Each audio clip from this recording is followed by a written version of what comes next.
Hi plant people, good day and welcome back to our YouTube channel, Marjan's Garden. So today po ay magbibigay ako sa inyo ng update doon sa mga succulents na nabili natin galing kay Ma'am Jen CNS or Jenny Nasaraw. So ayan po sila guys, okay naman po sila. Ayan, so isa-isahin natin. Ayan, dito ko nilagay. Ayan, dito ko nilagay yung ano natin, nagtitrail na ayan yung pangalan niya guys. Dasyphytum major. Ayan. So, yan siya. Ito yung nagtitrail dito banda sa gilid. Ayan o. Ayan. So, nung dumating siya sa atin, medyo etiolated siya guys. Pero ngayon, ayan na. Maputla din to guys. Pero ngayon, nagka-color na siya. Green na siya. Yan. Hinahayaan ko lang siya guys na mag-trail. Siguro guys, kapag nakita kong marami-rami na yung roots niya dito sa ano, kukunin ko yan guys at ipopropagate ko. Ayan o, siguro ganun yung pag-propagate sa kanya. Nag-try na ako na ganun guys, tinatry ko. Kapag naging successful yun guys, ganun na lang yung gagawin ko para mas maparami ko itong ating major. So, gusto ko kasi siya guys, maparami kasi gustong-gusto ko yung hibla ng mga leaves niya. Kahit na maliliit siya guys, napakaganda. Ayan o, tsaka ang tataba.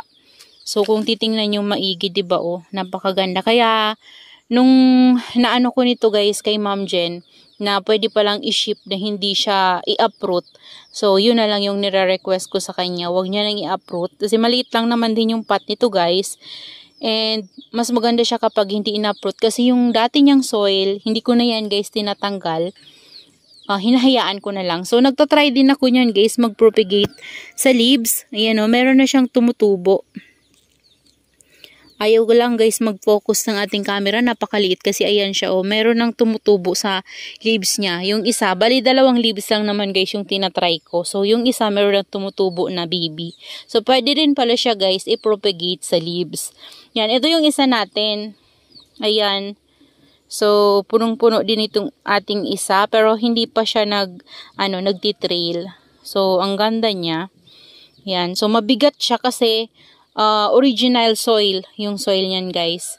So yung pinakauna natin guys ay nandito. Yung pinakauna natin na nabili kay Ma'am Jen nandito. Ito yung kinuhanan ko ng dalawang ganito lang naman guys. So para mai-propagate ko siya, kinuha ko yung may roots. Ayan, so ito yun siya. Niripat ko siya sa malaking pot pero hindi ko yan guys ginalaw yung original soil niya. Nandyan pa rin sa gitna.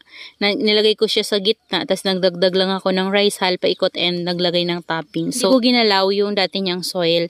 Ayan, so dito naman, ito yung nabili natin kay Ma'am Jen guys na may mga tinik-tinik. Ayan siya. Okay naman siya guys. Ilang araw na ba sila ngayon? 1 week na sila guys at ayan na sila. Ayan, may mga roots na yan, pero hindi pa ako guys nakapagdilig, siguro mamayang gabi. Yan, gabi ko sila didiligin para press ko yung yung soil nila. Kasi ngayon guys, mainit pa. Ayan, dito naman banda guys, dito ko nilagay yung 4 heads na Ayan, na-acclimatize na sila dito sa atin, sa lowland. Yan, nagkakaroon na yan sila ng roots, kaya dapat nang bigyan na sila ng water guys. Ayan o. Yan, ang ganda niya guys. Di ko alam kung si Benetium ba yan or Mini Gusaong. Hindi ko lang ma-sure guys kung sino sila dun sa dalawa. Nalilito ako sa itsura nilang dalawa. And dito naman guys, nandito yung ating cactus na nabili kay Ma'am Jen. Ayan, nilagyan ko siya ng ipit dito kasi nasagi ko siya, nalaglag. Ayan, kaya naman inipit ko muna siya ng bato para hindi na siya malaglag. Ayan siya guys. So, dyan ko siya nilagay. Yan, okay naman siya guys sa pot na yan. No? Kasama din niya yung iba natin na cactus na. Ito, galing din to guys kay Ma'am Jen. No? Ang haba na niya. Ayan. So, yung pala natin guys, yung this one, si Indica, nilipat ko siya dito kasi yung nandito, yun yung na-stem rot, si Lola Lepi. Na-stem rot siya guys. Kaya naman, pinalitan ko na lang siya ni Indica. Hindi ko alam kung anong nangyari kay Lola Lepi. Nakita ko na lang guys, nangitim yung dito niya banda sa gilid. Yan. Tapos, saan ko na ba yung iba? Ay, grabe, ang init guys. Ayan, dito. Dito ko nilagay yung ating Tinkerbell na non-variegated. Ayan, okay naman siya guys. And yung ating Super Balm ay nandito. Hiwa-hiwalay sila guys ha. Yan yung update sa ating Super Balm. So nababawasan siya guys ng leaves. Yan nung nagtutuyo yung leaves niya sa ilalim, iniinuman niya. Ayan, hindi ko pa sila nadidiligan. So didiligan ko yan mamayang gabi. Ayan, tapos ito banda, ito yung variegated, ano ba to? Yung cactus natin na variegated, nakalimutan ko kung anong pangalan ng cactus na yan. Variegated siya guys, parang Monadeno mata yun. Ayan, tas dito banda, ito yung ating canty. Ayan na guys yung itsura ng ating canty. Yan, so in-uproot siya ni Ma'am Jen. Pero hindi totally uprooted talaga. Nilagay niya yan sa small pot. May konting soil. Ganun yung ginawa niya. Kasi ni-request ko nga na huwag niyang i-uproot. Kaso tinanggal niya kasi medyo mahigpit nga daw ngayon sa kanila guys sa pag-ship. So ito naman yung ating habit ears. Yan. Okay naman yung ating habit ears. So itong habit ears na to guys, galing din to kay Ma'am Jen before. Dati pa, nung last pa na unboxing natin, matagal na ito sa atin. Oh. Ayan siya. Ito yung bago. Yan. Tapos, yung ating Beyonce. Yan. Yung three heads natin na Beyonce. Yan. 3 sila. Tapos ito, non-variegated ng ating Beyonce. So, pinagsama-sama ko na lang sila dyan sa isang pot na yan, guys. So, yan. Tapos, ito yung ating Bear's Paw. Yan, natabingi na si Burst po. Pero may ugat na siguro yan guys. Hindi ko tinitingnan. Ayan, ito yung ating Baron Bold. Nilipat ko siya dito. Yan, tama lang pala guys. Sapat na to si Baron Bold. Ayan, no, kuluntoy na yung mga leaves nila. Kailangan na talaga nila ng water. So, ito naman yung ating, ano ba to? Mademoiselle. Ayan. Ito yun siya guys. Dalawa siya. So, ito siya. So, dyan ko sila tinanim sa maliit na pot. So, tamang-tama lang din sila dyan. Pag stable na sila at lumalaki na, saka ko sila ililipat sa big pot. So, ito naman guys, si ating mule. Si mule na napakataba ching-ching. Yan, first time ko magkaroon ng mule. So, ang ganda ni mule. Tapos, this one, parang Shangri-La ata guys yung pangalan nito. Kung hindi to siya si Shangri-La, si Peridot. Di ko lang sure guys ha, kasi free lang siya sa akin ni Ma'am Jen, kaya hindi ko alam yung ID. Tapos dito naman, ito yung charan. Okay naman siya guys, oh. Yan. Okay naman ito sa atin. Yan, hindi to in-uproot ni Ma'am Jen. Kaso lang nagalaw siya kasi yung soil niya sobrang tuyo na, tapos na pisat-pisat pa, 'di ba? So nalaglag yung mga soil niya. Kaya naman parang uprooted na rin siya kaso may soil, may konting soil, ayan. So pero okay naman siya guys. Tapos ito yung free sa atin ni Ma'am Jen, ayan, nakatayo na siya. Yan, variegated siya guys na mafarina, hindi ko alam yung ID niyan.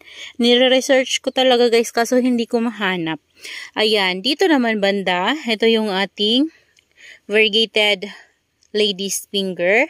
Ayan siya guys. Hindi ko tinitingnan talaga guys yung ano nila, puno nila kung may ugat na. Pero tingin ko meron na kasi 1 week na sila. Dadami na lang yan guys yung ugat nila. Tas lalakas yung ano nila sa soil nila kapag nadiligan na natin yan. Yan, kasi masisiksik na din yung soil mix nila. So, ito naman yung nating mataba na ano, 2 pots to guys, pinagsama ko lang sila. Same dito, 2 pots to. Sino ba to? Si Orbiculata. Yan, tapos ito yung ating non-variegated na lady's finger. Ayan pa lang guys yung progress ng flower niya, oh. Yan pa lang.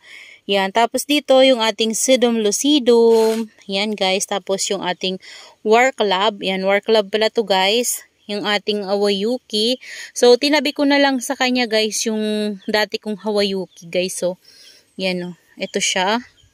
Tapos ito, yan. Ito, isang ganyan to guys. Tapos, biglang nalusaw yung top niya. Tapos, nagkaroon siya ng mga baby. So, bali, binigyan niya ako ng 4 babies. Ayan. Bali, yung isang puno niya tuloy guys, magiging cluster na siya. Tapos, meron tayong lipropa sa kanya guys. Ito siya, oh. Nabuhay.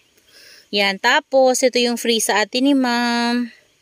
si Variegated Barbecue, tas yung Ivory Tower, ayan siya guys. Yan, naglagay ako ng mga tag sa kanila, tapos date, para alam ko yung ano nila, kung kailan ko sila na unbox. Yan, tapos, ito naman, sino ba to? Si Variegated Hilba. Tinabi ko lang siya guys sa pinakauna kong Variegated Hilba. Ito yung Hilba na nabili natin kay Ma'am Jen before na pinagkakat ko nung tinanim natin para maipropagate. So ayan na guys siya. Okay naman siya. Walang namatay sa kanya sa kinatan ko. Tsaka sa kinat ko. Okay naman. So ito yung yung isa tinabi ko na lang sa kanya para maging cluster. So ayan. Dito ko naman pala guys nilagay yung iba natin. Dito sa taas, ito yung ating pink spot. Ayan. Kaso guys, nawawala yung pink, yung spot ni ni pink spot. Ayan, kasi dapat may mga pink yan dyan ng mga dot. Ayan. Tapos ito yung ating Bloody Jelly Jam. Ayan o. Niinuman niya yung lower leaves niya. Kaya may mga ganyan siya. Hinahayaan ko lang siya guys. Pag tuyong-tuyo na yan, magiging crispy yan. So, saka ko siya guys tatanggalin. Ito naman yung ating periwinkle. Ayan siya guys. Okay naman siya. Tapos yung ating crested and non-crested Monroe. Ayan siya. Tapos, dito naman banda, dito ko nilagay yung ating mga mababalbon. Ayan, sama-sama sila dito guys. Ito guys, galing din to kay Ma'am Jen. Ayan, ito yung fuzzy na nakuha ko sa kanya before nung last unboxing natin na nabili sa kanya. Ito yun siya. Kasi ito, hindi to galing kay Ma'am Jen. Doon to galing sa isang seller kay Bagsak Presyo Cactus and Succulents. Ayan, so doon to sa kanya galing. And then, this one naman, ito yung ating Choco Shoulder. Yan, ito yung galing sa, ito yung kasamahan ng ating mga na-unbox. Yan, this one, si Choco Shoulder. Okay naman sila dito guys, sa gilid na to. Tapos itong isa, si Black Tie. Tapos tinabi ko lang sa kanya guys, si Panda Ears ko. Yan, ito yung Panda Ears ko dati guys na, ewan ko, na ano na siya kasi nasira to guys eh. Ewan ko ano nang, di ko na maalala nung nangyari pala dyan. Ayan, meron nga ako nitong Lipropa na matay na. Yan, mataas na siya guys. Ganun na siya oh. Tapos namatay. Nasa ROS ko kasi yan guys nilagay. Ayan, so kamukha lang din siya guys ni Black Tie. Ayan oh. Yan. So, ito naman isa. Ito yung ating cinnamon. Yan, may cinnamon pa ako guys nasa labas. Nasa ROS. Ayan. So, okay naman sila. Ayan sila. Dito sila sa side na to guys nakalagay. Ayan. Tapos dito banda guys, dito ko nilagay yung ating twin head na marble gold. Yan, sama-sama sila dito. So meron na tayong marble gold na 2, 4, 6 na sila guys. Bali 6 na sila, 6 pots na sila. So ayan na. Ito hindi ko na pinaghiwalay kasi yung stem niya guys ay iisa lang. Tapos kailangan ko yung hatiin kapag hiniwalay ko sila. So hindi ko na lang guys ginalaw. Ayan, mura lang to guys kay Ma'am Jen. Ayan. Parang 50 pesos na nga yan siya. So, ayan guys, yung mga succulents galing kay Ma'am Jen. So, meron pa pala tayo nandito siya. This one. Monstrous Madiba. Ayan, ito yung favorite ko sa lahat. Yan o, si Monstrous Madiba guys. Super ganda. Ayan. So, sana ma-maintain ko yung niya guys, carunculated sa leaves. And super happy ako kasi nung nabili ko talaga to guys ay wala po siyang carunculed sa leaves. So, ito pa lang siya before nung nabili ko siya. Tapos, sabi ko nga nun kay Ma'am Jen ay wag muna niyang i-shape. So, bali, tumagal pa to kay Ma'am Jen ng ilang linggo din siguro or more than 1 week. Pero, siguro mga 2 weeks din siguro guys mahigit. Tapos, nakita ko na lang, pinlex niya to. Nakalagay doon na naka-reserve nga, na reservation ko nga to. Kasi bayad ko na talaga ito guys, yung mga una kong naman binayaran ko na to. Kasi nakakahiya kapag hindi natin binayaran, 'di ba? So, ito yung pinakauna kong nabili sa kanya. Pero wala po siyang caruncle. Tapos nagulat na lang ako guys, nung pinlex niya, meron na siyang ganyan. Meron siyang caruncle. So tuwang-tuwa ako kasi meron na siyang caruncle. Ayan o. Yung bagong tubo sa kanya guys na leaves ay nagkaroon siya ng caruncle. Kaya naman super happy ako. And then, alam nyo ba guys yung price nito? Nabili ko lang siya ng 100 pesos. Ayan. So, nung nakita ko talaga siya, nagdadalawang isip pa ako nun kung imamain ko. Kasi sabi ko, ang dami ko ng Madiba. Kung makikita nyo guys, so diba, napakarami ko ng Madiba. Mayroon pa niya yung top cut ko nandun sa banda sa dulo. Doon ko siya nilagay. So, sabi ko, ang dami-dami ko ng Madiba. Pero tinitingnan ko siya ng maigi. Sabi ko, baka ano lang, yung picture niya, baka stress lang talaga siya kaya nagaganyan yung leaves niya. Pero iniisip ko siguro hindi kasi iba yung itsura ng leaves niya, parang magaspang.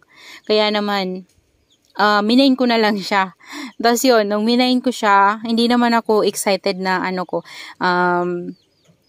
na makuha ko siya agad kasi nga akala ko normal lang na Madiba guys, kasi akala ko nga super stress lang siya. Pero nung pinlex siya guys ni Ma'am Jen, doon ko nakita. Doon ako na-excite na makita ko siya in person. Kasi sa picture naman kasi, di ba guys, hindi naman natin masyadong masabi talaga kung talagang monstrous siya, di ba? And then, doon ko na lang guys na nung pinlex ni Ma'am Jen, na oo nga, monstrous siya. Kasi kitang-kita yung details niya guys. Yan, kitang-kita yung details niya. Tapos, super happy ko kasi nagkaroon siya ng caruncle sa leaves. Tapos, nabili ko lang siya ng 100 pesos. And, napakamahal guys napakamahal ng carunculated succulents. So, nagkaroon tayo ng carunculated succulents worth 100 pesos lang. Tapos, pa to guys? Rare pa to kasi, diba, kahit saan na seller guys, wala pa ako nakikitang nagpo-post ng ng monstrous na Madiba. So, si Ma'am Jen lang talaga. Meron pa nga ako nito guys, minain sa kanya na isa. Kaso lang, wala, hindi niya na sinama siguro. Baka may nakakuha na. Pero ewan ko, kasi nung minain ko siya, wala pa namang comment. Pero wala na, hindi niya na isabay sa akin. Baka ikikip na lang niya yun. Kung nabili, baka ikikip na lang niya yun. Kasi, ayan nga yung ating Madiba. Mabibenta niya to guys ng mahal kung lumabas agad yung caruncle niya sa leaves before niya to ma-post. Ayan, so, ko na kasi to guys, na-main ko na, nabayaran ko na, saka lumabas yung caruncle niya sa leaves. Ayan, kaya naman, mura yung pagkakuha ko sa kanya, 100 pesos lang. So, ayan, dito ko siya guys nilalagay dito sa ating hanging planter kasi dito mahangin, tapos, makakakuha siya dyan ng full sun. So, ayan guys, ayan, ngayon nakakatanggap na sila ng full sun dito banda.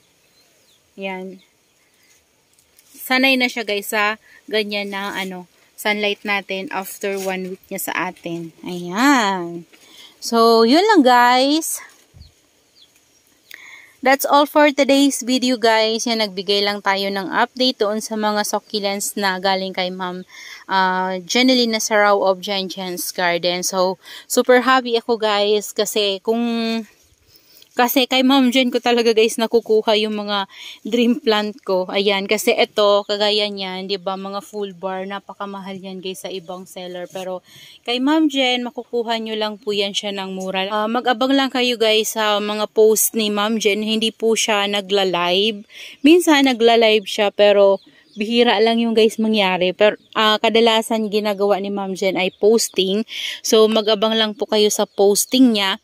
And kapag may nakita kayo doon guys na mga rare, ay huwag na kayong magdalawang isip na i-mine kasi talaga namang very affordable yung iba ni Ma'am na succulents na rare. Kasi ito rare pa to guys. Yan, pricey yan sa ibang seller pero tingnan nyo naman guys, full bar. Tapos nabili lang natin ng mura lang. Tapos ito diba, nabili ko siya ng may baby pa. 3 yung baby niya, tapos yung yung baby niya na dalawa ay variegated din guys. Ito lang yung kitang-kita sa kanya before guys. Oh, yung baby na yan hindi. Nung pinost si ma'am, ito lang yung kita sa kanya. Malaki to siya. Nagtuyo na lang yung iba niyang leaves na full bar kasi nga ininuman niya. So, guys, ito lang talaga yung pinicturean niya. Hindi niya sinabing meron sa likod at variegated din kasi hindi pa nga siya nun kita. May baby siya pero hindi pa kita kung variegated siya o ano. Hindi man lang ni ma'am nilagay yung details niya doon. As in, ito lang talaga. Pero na-attract ako sa kanya guys kasi malaki siya tapos tama lang yung price ni ma'am doon sa post niya. Ayan, hindi ko na ipa-price reveal guys pero pwede nyo makita yan sa mga post ni Ma'am Jen. Ayan, yung price ng ating mga namay na succulents. Basta guys, kung gusto nyong bumili kay Ma'am Jen, maire-recommend ko po talaga si Ma'am Jeneline Nasarao of Jenchen's Garden. Marami siya mamigay ng freebie. Maganda yung air dry niya, maganda yung packaging niya. As in, napakabait na seller. Mag-request ka lang guys kung ano yung gusto mo. Kapag pwede ay pagbibigyan kayo ni Ma'am Jen. Ayan. So, yun lang guys. Legit na seller po talaga ito.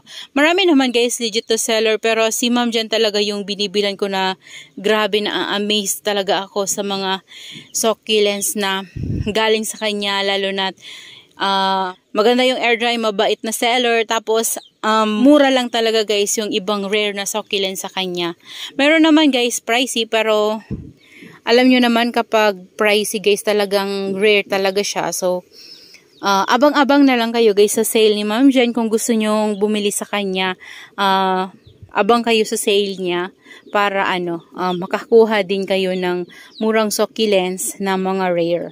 So, that's all for today's video guys and I hope you enjoy watching and see you on my next vlog. Happy gardening everyone. Bye-bye. Ang dami kong na-share sa inyo guys. Ayan Ayan. Ayan na guys yung ating succulent garden.